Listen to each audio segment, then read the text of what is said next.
Hello बच्चों, कैसे हैं आप सभी। मैं आशा करती हूँ सभी लोग स्वस्थ और प्रसन्न होंगे। आज हम हमारा पाठ डाकिया को पढ़ेंगे और समझेंगे।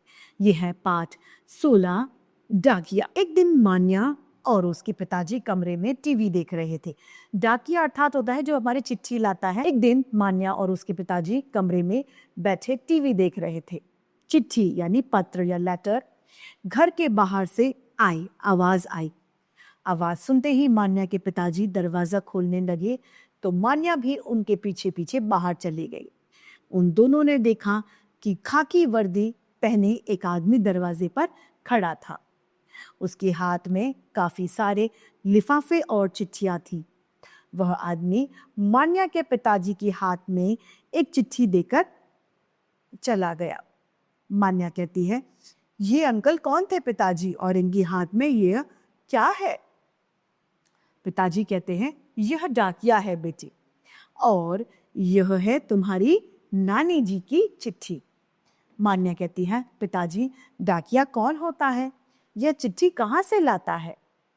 पिताजी कहते हैं, डाकिया समाज का सेवक और सरकारी कर्मचारी होता है। बेटी, हम लोग अपने मित्रों यानी अपने दोस्तों संबंधियों को चिट्ठी लिखते हैं। चिट्ठी लिखकर डाक खाने में डाल देते हैं। डाकिया उन चिट्ठियों को डाल खाने से लेता है, फिर जिसकी चिट्ठी होती है उसके पास तक पहुंचा देता है। ये ड्यूटी होती है डाकिये की। मान्या कहती है, तब तो पिताजी डाकिया हमारे बहुत काम का आदमी है। यह क्या कुछ और भी कार्य करते हैं पिताजी?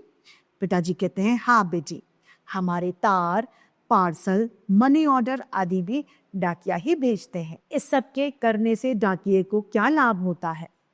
पिताजी कहते हैं, बेटी, डाकिया समाज की सेवा करता है। इसके बदले सरकार उसे वेतन यानी तनख्वाह या फिर पेमेंट देती है।